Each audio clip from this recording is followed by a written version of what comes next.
Сегодня я хочу поговорить о самых тяжелых случаях, имеющих место быть в семейной жизни. Случаях, когда происходит непоправимое. Непоправимое – это не измена и даже не развод. Это еще, скажем так, то, что можно хоть как-то поправить. Но мы не можем изменить только одно в нашей жизни – смерть. Сегодня о тех семьях, когда ситуация на грани. И очень велик риск чисто семейного убийства или самоубийства жены, о чем она, кстати, очень часто говорит, или даже были неудачные попытки. Посмотрите статистику. Каждое пятое преступление на почве семейно-бытовых разборок. Я сейчас о непреднамеренных, то есть без умысла, не специально, но как-то так получилось, о непреднамеренных убийствах и причинении тяжелых телесных повреждений. Это особые семьи. И, как правило, о них не хотят говорить. Или говорят, когда трагедия уже случилась. А как быть в тех ситуациях, когда человек взывает о помощи со словами? На данный момент я нахожусь на грани срыва и очень необдуманных поступков. Очень необдуманных. Сейчас о тех семьях, где было физическое насилие. Но насилие насилию рознь. То есть семьи, где кто-то кого-то когда-то случайно толкнул, ударил, была пощечина, но побои не снимали, это отдельная тема. Также мы не будем говорить о тех семьях, у которых любовные игры из категории садо-мазо. Всем известная история. Вера, сделай мне больно.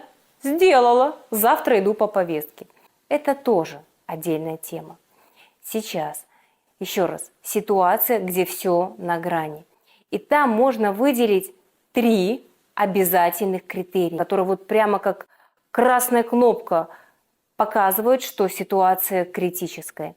Итак, первое.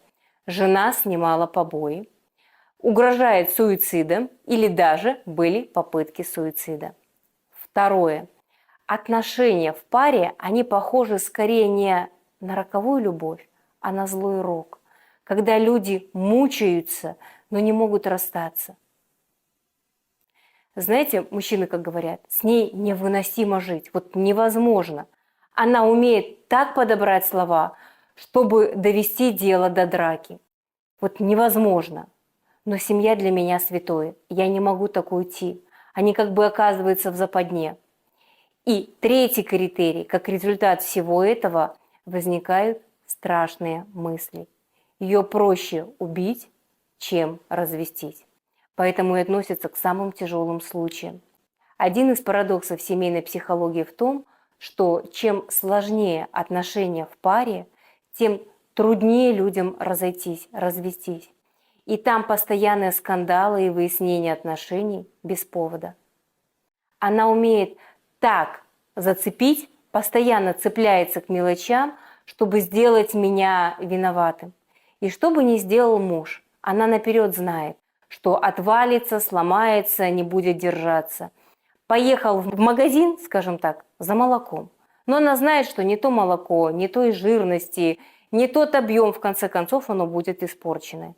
И даже если муж купил путевку, чтобы вывести свою семью на море, она знает, за полгода знает, еще никто не знает, еще на небе не решили, какая будет погода, но жена знает, что именно вот на те даты, в ту неделю будет плохая погода. То есть я к тому, что там постоянно выяснение отношений без повода. И вообще, знаете, в таких семьях атмосфера в доме, напряжение, воздух, он настолько вот напряженный, концентрированный, что кажется, его можно вот ножом резать. Это, как так сказать, вот как перед грозой, когда так парит, что тяжело дышать. И в этой обстановке не то, что там слово, там иногда даже рот не надо открывать, взгляд, бровью не туда повел. И жена начинает выяснять отношения громко и размашисто. Муж, надо быстро успокоить ситуацию, и что он делает? хотел обнять, успокоить, пожалеть. Обнял, но так сильно, что чуть не задушил.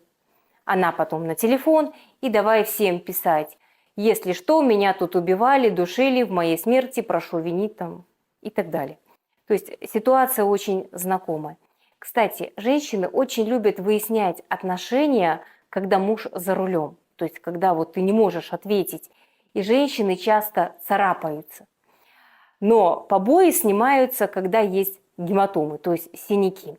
Кроме того, скажем так, мужчине снимать побои – это не камильфо, то есть не вариант. И часто складывается впечатление, что женщины бедные и страдают, а мужчины у них абьюзеры и насильники. И на консультацию часто приходят люди со словами, знаете, говорят: я псих, я социопат. Вот это психиатрический диагноз. И такой диагноз социопат может поставить врач-психиатр. Есть МКБ-10, международная классификация болезней. Там есть критерии диагностика, когда человек относится социопат. Но, как правило, вот социопат настоящий, он настолько не адаптирован в обществе, что, скажем так, по тюрьмам и лагерям уже с 14 лет. И даже если такие люди выходят на свободу, то очень быстро опять оказываются в тюрьме. Если человек более, скажем так, 5 лет, несколько лет может жить в обществе, пускай у него характер не подарок, у каждого свои особенности, но тем не менее он как-то обеспечивает свою семью, значит, он уже не социопат. Возможно, есть особенности характера, это другая тема. Поскольку о таких ситуациях предпочитает не говорить, то складывается впечатление, что таких семей мало. Нет. Таких семей достаточное количество, но все-таки тема очень сложная. Скажу честно, я тоже долгое время всячески избегала работы с этими семьями. Этот ролик я готовила более полугода. А началось все с того, что по осени мы ходили в театр. Крейцерова соната. Очень мощное произведение. Перед спектаклем на креслах были листочки для голосования. Нужно было отметить, мужчина или женщина смотрел спектакль и виновен муж в убийстве своей жены или нет. По сюжету там муж из ревности убивает свою жену. Так вот, когда мы смотрели этот спектакль, я была, мягко сказано, поражена. Потому что то, что говорили герои, вот прямо слово в слово, буковка в буковку, то, что я слышу многие годы на консультациях. И я прекрасно понимаю, что вот мои клиенты не сговаривали с Толстым. Это уже прошло, у них разница 150 лет во времени. Но эта ситуация, она стара как мир. И вот эти, скажем так, семейные сценарии, они повторяются годами, столетиями. И эту проблему нужно решать. Хочу сразу говориться, что Крейцерова соната является самым мощным произведением Толстого. Она более такая сильная, чем та же «Война и мир» и Анна Каренина. Я к тому, что там поднимаются очень серьезные вопросы, и есть разногласия, о чем говорил Толстой, о браке, о морали. Сейчас не об этом. Муж из ревности убивает свою жену. Кстати, эта ситуация очень часто встречается в семьях, когда жена редко, очень редко физически изменяет, но практически всегда, 9 из 10, откровенно флиртует и заигрывает. Придраться не к чему. Она говорит: а что здесь такого? Я просто спросила, который час. Но мы-то понимаем, что не просто так она спросила. И вот эта ревность, она буквально вот сжигает душу. И мужчина зачастую под влиянием этих эмоций может совершить не самые, скажем так, благоразумные поступки. Посмотрите фильм, а лучше прочитайте книгу. Классики давным-давно показали ситуацию семейного тупика. Крейцерова соната – гениальное произведение. Ведь главная идея этой повести не в том, что муж из ревности убил свою жену, а в том, что настоящей любви между ними никогда не было. А было то, что сейчас принято называть токсичные отношения, когда каждый хотел обладать, владеть, властвовать и контролировать.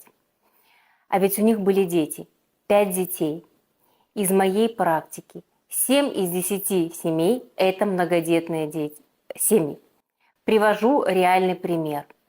Семья иммигрантов. Жена беременна 4-м. Муж крутится как может. Он смог в чужой стране организовать свой бизнес. Пусть и небольшой, но свой. Работает за полночь, домой приходит поздно, и жена, как он домой пришел, давай выяснять отношения среди ночи. Понятное дело, что соседи жаловались, были какие-то разборки. Примерно у него 4 или 5 заявлений было в полицию.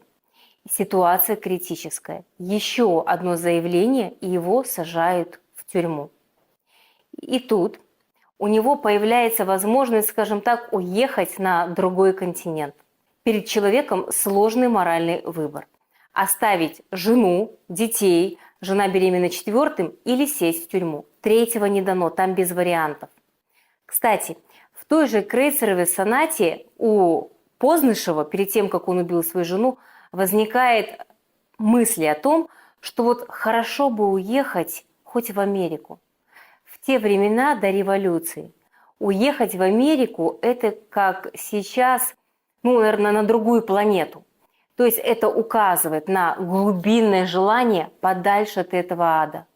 Но, к сожалению, Познышев не смог уехать. Не потому, что у него не было денег или возможностей, но какая-то злая сила его держала. И все, что он смог, это, скажем так, отъехать по работе в соседнюю губернию. Но там им овладела такая вот какая-то приступ ревности, скажем так, что он бросил все, вернулся в Москву, и совершилось преступление.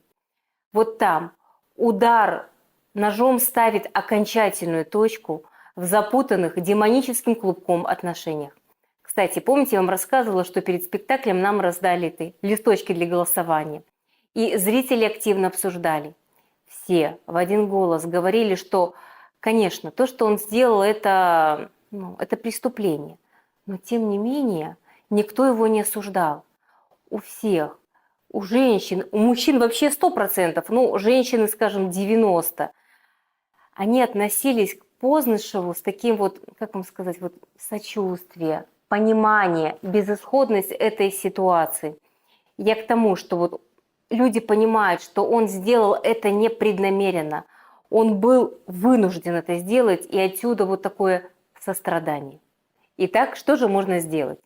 Крейцерова соната – гениальное произведение. И это не просто так. Толстой неспроста описывает размышления Познышева о том, что вот хорошо бы уехать в Америку, куда-то подальше. Это единственный способ предотвратить трагедию, но он не смог. Мой клиент, слава богу, у него все закончилось благополучно. Я горжусь тем, что я была свидетелем того, что человек поступил в высшей степени благоразумно. Он смог уехать, он преодолел в себе вот все эти опасения, но хорошо, что значит хорошо? У него все живы, здоровы и на свободе. Жена родила, они созваниваются с детьми, он высылает деньги. Кстати, вот на консультации мы когда разговаривали, договорились о том, что хорошо детям написать письма на листочках, не в телефоне какое-то сообщение, а на листике, чтобы они прочитали о том, как папа их любит, что это вынужденная мера, что через год они смогут увидеться, возможно, они к нему приедут или что-то произойдет.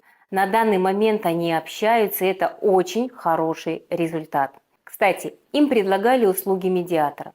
Так вот, эта проблема не решается переговорами. Переговоры нам нужны, когда нужно договориться и решить, какой диван покупать, нужно делать прививку или нет, переезжать, менять работу, то есть решить какой-то вопрос. А это семьи, которые ругаются без повода, там постоянные скандалы. И вот эти супертехники и добрые советы о том, как договариваться, урегулировать конфликты или о том, как управлять своим гневом, не про эти семьи, там все по-другому. Тема сложная. И, возможно, этот ролик смотрят те, у кого в семье похожая проблема. Из опыта работы я скажу так, что те, кто смог разъехаться, для кого-то это вахта на полгода, кто-то уехал в другую страну к родственникам или по работе, но они справились. И в этой ситуации единственным решением является временное расставание, которое позволит улечься эмоциям, всей этой мути в душе, которая буквально сводит с ума и не дает покоя. Время – лучший помощник. Появляется возможность все обдумать, взглянуть со стороны и, самое главное, сохранить отношения. С вами я, семейный психолог-примиритель Светлана Белькевич.